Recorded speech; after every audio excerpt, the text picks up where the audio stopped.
केंद्र सरकार और महाराष्ट्र सरकार को गोरक्षा कानून में तत्काल संशोधन करना चाहिए तथा तथाकथित गोरक्षकों पर नियंत्रण लगाना चाहिए। ऐसी मांग भीम आर्मी पार्टी के सरसेनापति एवं राष्ट्रीय अध्यक्ष आर पांडेन ने की है। साथ ही उन्होंने कहा है कि महाराष्ट्र के मराठवाड़ा क्षेत्र में भयंकर सूखे की स्थिति को देखते हुए प्रति एकड़ कम से कम 50,000 की सहायता राशि किसानों को तुरंत दी जानी चाहिए। इन मांगों को यदि जल्द से जल्द पूरा नहीं किया जाता है तो महाराष्ट्र के भीम सैनिक इस वर्ष काली दिवाली मनाएंगे, ऐसी चेतावनी आर पांडेन ने दी है। लाइव है, किसका लाइव है? मेरा लाइव है। कोई बात नहीं। अच्छा, आज यहाँ पर जितने पत्रकार भाई लोग आए उन सबको पहला स्वागत है कि आप लोग जो मेरा मुद्दा है किसानों का मुद्दा, जहाँ जो किसान त्रस्त है उसके लिए आप लोग आए हो, उसके लिए धन्यवाद। आपने देखा होगा कि बीच में जो बरसात की वजह से जो ओला गारपीट मतलब बहुत उसको बाढ़ आने से किसान बहुत त्रस्त है। आपने देखा होगा किसानों की खेती मतलब नष्ट हो गई, उनके घर मतलब बह गए, प्लस उनके पशु सब मतलब मर गए, प्लस जो मट्टी होती जो खेतों में जो मट्टी वो बह गई। ऐसा बहुत बड़ा मतलब आपदा आई हमारे महाराष्ट्र के किसानों पर उस पर। और उसके साथ ही साथ आपने देखा गौरक्षण की वजह से भी, जो गौरक्षक कायदे की वजह से भी किसान त्रस्त था। तो बलिराजा जो है वो मतलब कि आत्महत्या करने के कगार में है। और ये जो सरकार है, अपनी जो महाराष्ट्र सरकार है, और अपने किसानों का दुर्भाग्य है कि अगर अभी इलेक्शन पीरियड होता ना तो सरकार बड़ी बड़ी घोषणाएं करती और अभी अकाउंट में पैसे ट्रांसफर करती, लेकिन अभी क्या इलेक्शन हो चुका है, अब कोई इलेक्शन नहीं है। तो इसकी वजह से किसानों को पूरी मदद जो होनी चाहिए मदद कर रही है सरकार ने। अभी सिर्फ पैकेज जाहिर किया, लेकिन वो पैकेज मतलब ना उनके मतलब मुंह में जीरे जैसा है। तो मैं उसके लिए हम लोग का मतलब कि भीम सेना का ऐसा है कि भाई ये जो उन्होंने जाहिर किया ये बराबर नहीं है।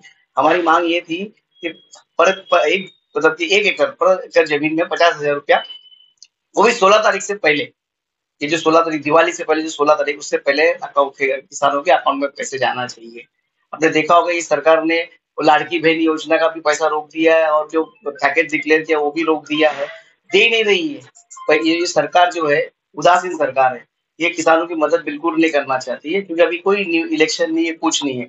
अभी आपने देखा बिहार में मोदी जी गए, उधर बड़े बड़े पैकेज का डिक्लेयर किया, क्यों? उधर इलेक्शन है, पर इधर इलेक्शन नहीं है महाराष्ट्र में। अपने इधर इलेक्शन था तो इधर लाड़की बहन योजना और टोल माफ जो किया उन्होंने, क्योंकि वो वोटर खरीद रहे थे, इनडायरेक्टली वो ब्राई कर रहे थे। तो अभी यहाँ पर किसान मर रहा है। देखो सुबह सुबह 2-3 दिन पहले फोन आया कि बच्चे जो प्राइमरी स्कूल के बच्चे हैं उनके घर के अंदर जो पानी भरने की वजह से उनके पास किताब नहीं है पढ़ने की, जो किताब थे वो भी सड़ गए, मतलब बरसात के पानी की वजह से वो पूरे खराब हो गए। और मतलब ऐसा हो गया कि बच्चों को, वो जो प्राइमरी स्कूल के बच्चे उनकी किताब तक नहीं है। तो वहाँ के स्थानिक जो है आमदार, नगर सेवक जो बीजेपी के हैं सब जगह पे, कुछ उन लोग अपनी मतलब की मदद करने की कोशिश ही नहीं कर रहे। शेतकरी को मतलब होता है ना, कुछ अपनी तरफ से करना चाहिए, कुछ करने की कोशिश नहीं कर रहे। तो मेरा सरकार, इस उदासीन सरकार से विनती है कि वो लोगों का गुस्सा ना देखे, ठीक है? शेतकरी का गुस्सा ना देखे, उनका अंत ना देखे। क्योंकि अगर आपने देखा है कि आपने देखा नेपाल में क्या हुआ, लद्दाख में क्या हो गया, इस तरह का घटना महाराष्ट्र में हो सकती है अगर सरकार अगर किसानों को देखेगी नहीं, उदासीन रहेगी और अपना पैकेजेस जो जाहिर किया है वो पैकेजेस मतलब प्रॉपर पैकेजेस जाहिर करें और टाइम वक्त से पहला जाहिर करें, पैसा वक्त से पहला दें। नहीं तो हम जो है इस टाइम इस साल जो है जो दिवाली आने वाली 22 तारीख को जो दिवाली है, वह सभी हिंदू बांधवों से और जितने महाराष्ट्र के जितने मन सैनिक है या भीम सैनिक है या शिव सैनिक है, उनसे मैं अपील करूंगा कि इस साल की दिवाली आप अपने शेतकरी भाइयों के साथ मिलकर करें। जो पटाखे, कपड़े, घर में पेंटिंग जो करते हैं, जो पैसा है जो आप लोग अपने खर्च करते हैं, ये नहीं करते हुए अपन अपने जो किसान भाई है, जो लोग तकलीफ है, जो बड़ी राजा तकलीफ में, जो अपना अन्नदाता तकलीफ में, उनके साथ जाकर सेलिब्रेट करें, उनको मदद करने की कोशिश करें। और ये जो दिवाली है, हम इस टाइम चाहते हैं कि काली दिवाली हो। अगर सरकार ने पैकेज जाहिर नहीं किया 16 तारीख तक, अगर लोगों को, किसानों को डायरेक्ट अकाउंट में पैसा नहीं आया, तो मैं और अपने सभी भीम सैनिकों को मैं अपील करता हूँ कि हम लोग इस बार दिवाली नहीं मनाएंगे, इस बार काली दिवाली होगी।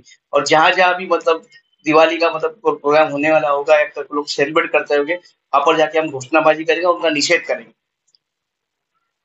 सर, सरकार के खिलाफ विपक्ष ने आंदोलन किया था इसी मुद्दे को लेकर, अभी उसको भी सेना किस तरह समर्थन करती है इस आंदोलन को, और क्या कहेंगे? आपने बोला काली दिवाली मनाने का ऐलान किया, तो अगर वो पैकेज जाहिर कर देते हैं तो क्या करें?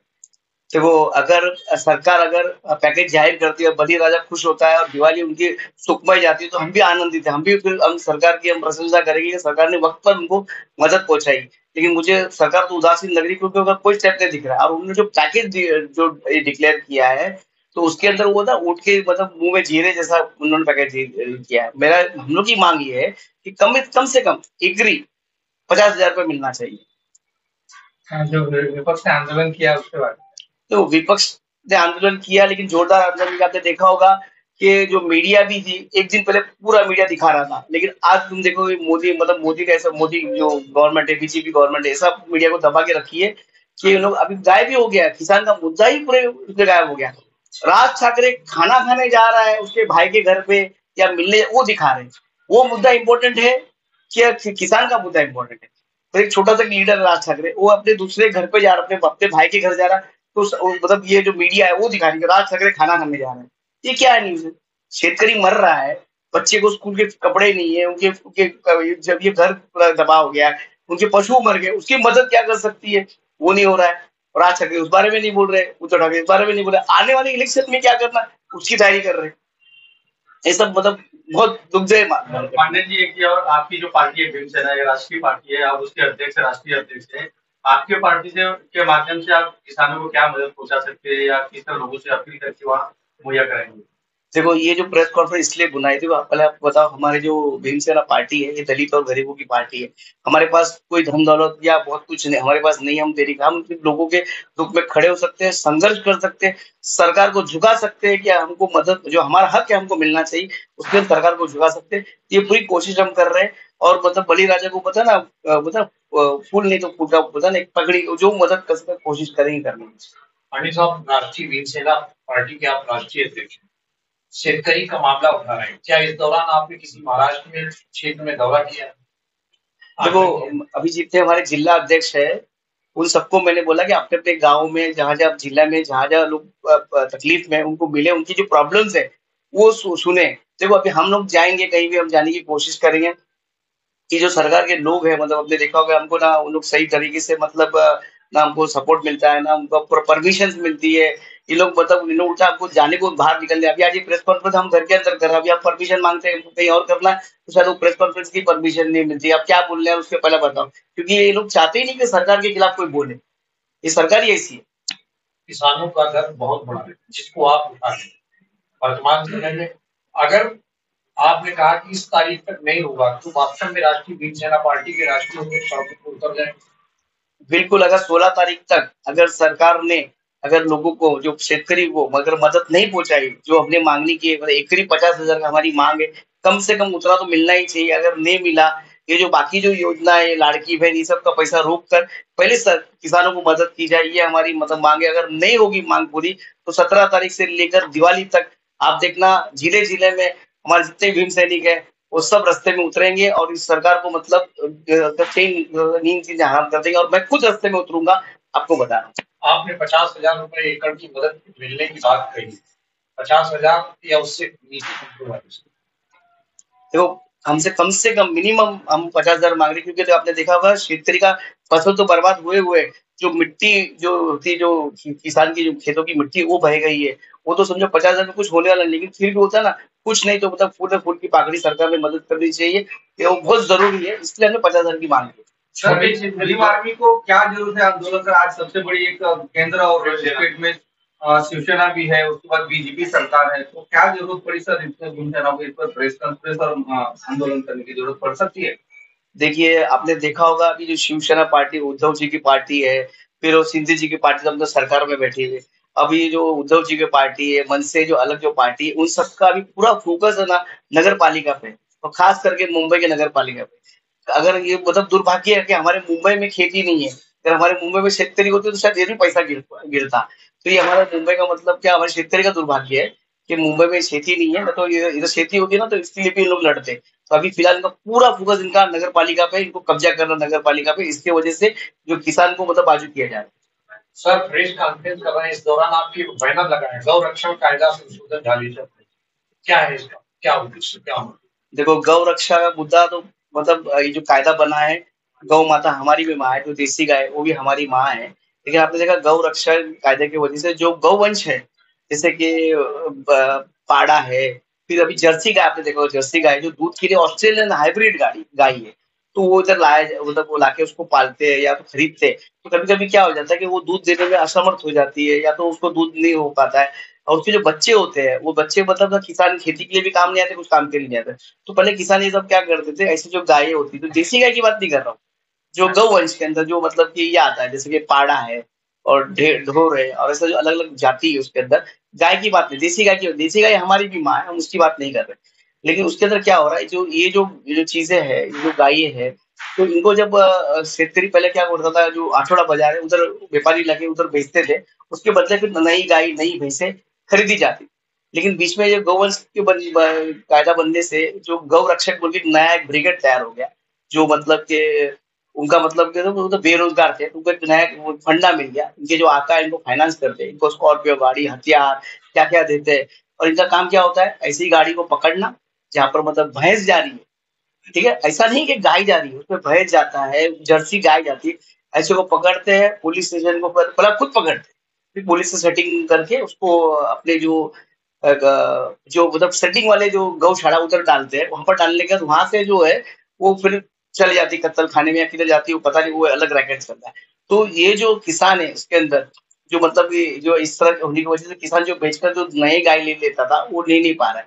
अच्छा, अभी ये जो अरे ये अभी जो व्यापारी लोग पहले जर्सी गाय को ले लेते थे या पाड़े को या पाठ को ले लेते थे, पाड़ गाय को, पाठ भैंस को ले लेते थे, वो डर के मारे ले लेते, तो अभी वो किसान उसको भूखा नहीं मार सकता, तो लास्ट में उसको खुला छोड़ देता है। कहीं ना कहीं ऐसा है। इसके लिए बहुत बड़ा रैकेट चलाया जा रहा है कत्ल खाने को लेकर भी। बिल्कुल, बिल्कुल, जो गौ-रक्षण कायदे का मतलब बहुत दुरुपयोग हो रहा है, कि सरकार ने ना हिंदुओं को खुश करने के लिए ना एकदम मतलब बिना रिसर्च किए, बिना समझ के आगे का पीछे का सब कुछ करके उसको नहीं करना चाहिए। खुश करने के लिए सरकार ने गौ-रक्षण कायदा बना दिया। इसकी वजह से ना उसका मतलब जो अभी एक्शन का रिएक्शन या होता है ना इम्पैक्ट, तो अभी हो रहा है। अब शेतकरी मर रहा है, ठीक है? इससे मतलब हिंदुओं को लेना-देना नहीं है। इसमें जो शेतकरी जो पालता था, जो भैंस, गाय जो पालता है, और इसके अंदर जो गौ रक्षक बोल के जो ये जो बने, उनको मेरा गौ रक्षक जो जो ब्रिगेड उनको बोलना ये है, और गौशाला जो चला रहे हैं उनको ये बोलना ये है, जो बहुत बड़े-बड़े जो जैन समाजी लोग का गौशाला है, उसको ये मेरा बोलना ये है कि आप लोग है ना, जो जिसके पास देसी गाय है, जो तबेले में गाय है, उसके जो बेचारे पालते हैं उसको, गाय को पालते हैं, तो उनके पास जब गाय का मतलब जो प्रॉब्लम होता है, वो चारा देना है, उनका मतलब गोबर हटाना है, उनका जो सेवा करना है, तो गौ रक्षक वो सेवा क्यों नहीं करते? वो क्यों नहीं सेवा करते? मेरा गौ रक्षक को विनंती है, अगर आपको सही में गाय से प्यार है, तो गौ रक्षक जो जहाँ गाय पली जाती है उसको डायरेक्ट चारा दे, गोबर उठाए, सब कुछ साफ सफाई करे, वो ख्याल रखे, वो भी पालेगा। सरकार को भी विनंती है कि जहाँ शेतकरी है उसको डायरेक्ट मतलब जो बेनिफिट है वो शेतकरी के अकाउंट में दे, वो गौशाला को देने की जरूरत क्या है? तो गौशाला क्या है ना, गौशाला की ऐसी हालत है, आप जाके देखना कि उनके इन्वेंट्री में 500-400 गाय दिखेगी, और वास्तव में वो स्थिति में 25 भी नहीं मिलेगी आपको, गाय भैंस मिलेगी भी नहीं। और गौशाला का नाम गौशाला है, पर आप देखोगे जो रेट में पकड़ी जाती है वो भैंसे होती है या पाड़ा होता है या कुछ और जाति होती है, वो गौशाला उनको उनको लेने की जरूरत क्या है? जब उनको दिया जाता है तो उन्होंने मना करना चाहिए। और पुलिस ने भी अगर वो कोई रेड करते हैं तो वो वेटेरिनरी डॉक्टर को लाके वो चेक करे कि वो गाय है, ये देसी गाय है क्या, भैंस है क्या, पाड़ा है या गौवंश का कौन सा मतलब ये है, वो आपको देखकर फिर उसके ऊपर मतलब एफआईआर किया जाए, क्योंकि उसमें शेतकरी ही मरता है लास्ट में, बाकी किसी का कुछ नहीं जाता।